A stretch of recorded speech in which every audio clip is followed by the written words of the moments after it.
This is the story of how the world's richest person, the owner of Tesla and X, bought the global town square, then corrupted it before using his immense wealth to help elect a convicted felon. April 14, 2022.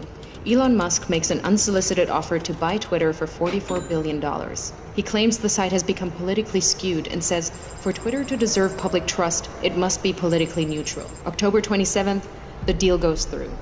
The next evening, a far-right conspiracy theorist breaks into the San Francisco home of Democrat House Speaker Nancy Pelosi, intending to kidnap her. Pelosi is away, but the man attacks her husband Paul, hitting him repeatedly on the head with a hammer. Paul Pelosi escapes with his life, but requires surgery for a fractured skull. While most people take the chance to decry political violence, the new owner of Twitter, Elon Musk, posts a tweet sharing an entirely false claim that Paul Pelosi was in fact injured in a drunken fight with a male prostitute with whom he was involved. Musk includes a link to a false claim on a website that has a history of publishing conspiracy theories, including a story asserting that Hillary Clinton is dead and has been replaced by a body double. Musk's post is retweeted 24,000 times before he deletes it. November 18th, Musk's Twitter starts to unlock previously banned accounts. Misogynist far-right influencer Andrew Tate was permanently banned from Twitter in 2017 after urging women to, quote, bear some responsibility for rape. Now he's back. Tate posts, I've decided to fly to the failed state of California, walk into Twitter HQ, and tell @Elon Musk he's a legend. On my way. 2 months later, Tate will be arrested in Romania on suspicion of human trafficking, rape, and forming an organized crime group. December 8th. 3 members of Twitter's Trust and Safety Council resign. In their resignation letter, they cite research that found slurs against Black Americans and gay men jumped 195% and 58% respectively since Musk's takeover. 3 days later, the remaining members of Twitter's Trust and Safety Council are dismissed. Musk then tweets that, quote, my pronouns are prosecute Fauci, a reference to a conspiracy theory that the COVID crisis was exacerbated by America's top infectious disease doctor. December 16th, having claimed he's a free speech absolutist, Musk bans @ElonJet, a Twitter account that tracks the movements of his private jet using publicly available data. Musk also bans the accounts of a number of journalists who have written about @ElonJet. February 12, 2023. Ahead of the Super Bowl, both Musk and President Joe Biden tweet their support for the Philadelphia Eagles. Biden's tweet is seen 29 million times, Musk's just 9 million times. Incensed, Musk leaves the game early and calls an impromptu meeting of Twitter engineers at 2:36 a.m. Their job? To change the Twitter algorithm to artificially inflate the reach of Musk's tweets by a factor of 1,000, making him the preeminent presence on the site. July 23rd, Musk announces Twitter is now called X. August 25th, Donald Trump, once banned, returns to the platform by posting a picture of his mugshot from Fulton County Jail with the words, election interference, never surrender. Musk reposts the shot. 4 days later, X reverses Twitter's long-standing ban on paid political advertising. November 15th, in a post promoting the racist conspiracy theory that Jewish people are importing immigrants to America to fix elections for Democrats, one X user writes, Jewish communities have been pushing the exact kind of dialectical hatred against whites that they claim to want people to stop using against them. Musk replies saying, you have said the actual truth. In response, several advertisers, including Disney, Warner Brothers, and Comcast, pause their advertising on X. Musk then tells advertisers concerned by hate speech on the platform, go fuck yourself. Go fuck yourself. Is that clear?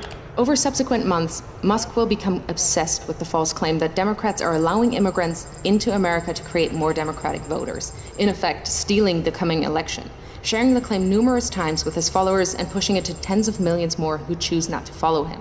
A year later, it will be revealed that Musk, a South African immigrant, worked illegally in the US in the 1990s. November 25th, on X, Musk boosts the Pizzagate conspiracy theory, a long-debunked claim alleging high-profile Democrats ran a pedophile abuse ring from a Washington pizza restaurant. March 25th, 2024. Musk loses a lawsuit against the Center for Countering Digital Hate. He'd sued them after they flagged a rise in hate speech after Musk bought Twitter. In his ruling, a U.S. district judge calls Musk's case vapid and says this case is about punishing the defendants for their speech. May 2024, Musk creates a political action committee which he calls America PAC. Its objective is to mobilize 1 million Republican voters in swing states in an effort to hand the election to Trump. Musk commits to putting tens of millions of dollars of his own money into the Get Out the Vote push and clears his calendar every Friday morning for 30 to 60 minutes to meet with the team he's assembled to run the effort. July 14th, Musk calls Trump on behalf of J.D. Vance, urging Trump to select Vance as his running mate. Vance says abortion is murder and insults women who haven't become mothers. A bunch of childless cat ladies who are miserable at their own lives and the choices that they've made. Musk's phone call is part of a broad effort by Silicon Valley billionaires to ensure Vance is selected.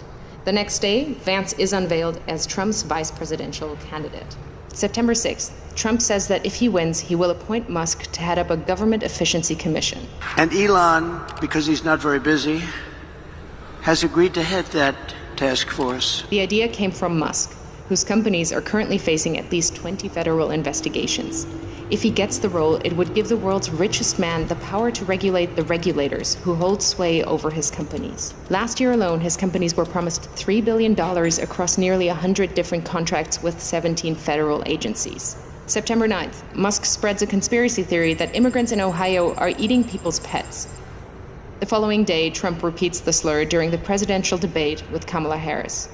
In Springfield, they're eating the dogs. The false claim leads to multiple bomb threats against the Springfield immigrant community. September 15th and 16th. Over a single weekend, Musk amplifies a conspiracy theory that ABC leaked sample debate questions to the Harris campaign, falsely claims that the Dems want to take your kids, further fuels racist lies about immigrants eating pets, shares with his nearly 200 million followers on X that Trump must win to, quote, preserve freedom and meritocracy in America, and insinuates that it is suspicious that no one is even trying to assassinate Biden and Kamala, adding a thinking face emoji. The U.S. Secret Service confirms that it is aware of the post. The White House issues a statement saying violence should only be condemned, never encouraged or joked about. This rhetoric is irresponsible. October 4th, Musk posts, unless Trump wins and we get rid of the mountain of smothering regulations that have nothing to do with safety, humanity will never reach Mars. This is existential. Musk is the owner of SpaceX and stands to make billions from US government space contracts. October 5th, the user handle @America is taken from an X user and given by Musk to his America PAC. That evening, he joins the former president on stage in Pennsylvania, jumping about wildly. Fight, vote.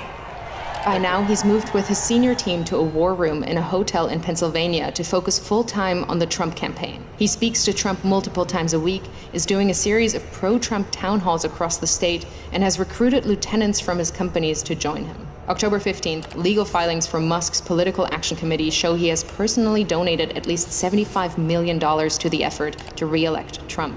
October 18th, it's revealed that another Musk-funded group called Future Coalition PAC is targeting Muslim voters in Michigan and Jewish voters in Pennsylvania with diametrically opposed political advertisements about Kamala Harris. In areas with large Muslim populations, the group is painting Harris as a close friend of Israel and is suggesting that she's beholden to the beliefs of her Jewish husband. But in areas with large Jewish populations, the ads say Harris panders to Palestine. Simultaneously, Musk is offering $100 to any Pennsylvania voter who signs his online petition as part of an effort to build a list of likely Trump voters. He also starts giving away $1 million a day to a randomly chosen voter who signed the petition. October 19th, it's revealed that the Building America's Future PAC, another Musk-funded campaign group, is impersonating the Harris campaign by setting up a fake website containing fake policy positions, then sending out text messages driving voters to the fake site. October 24th, it's revealed that Musk gave his America PAC a further $44 million in the first 16 days of October. October 25th, the Wall Street Journal reports that Musk has been in regular contact with Russian President Vladimir Putin since 2022. October 27th, Musk speaks at the now infamous Trump rally at Madison Square Garden, a gathering characterized by racism, misogyny, and threats of violence. USA! Musk has posted more than 3,000 times on X in the last month, including dozens of unfounded claims about the election which have been viewed hundreds of millions of times. Apart from Trump himself, Musk is now the single biggest spreader of election disinformation. November 5th, Trump wins the presidential election. Elon Musk, a far-right conspiracy theorist, has succeeded in using his immense wealth to help swing the election in favor of a convicted felon.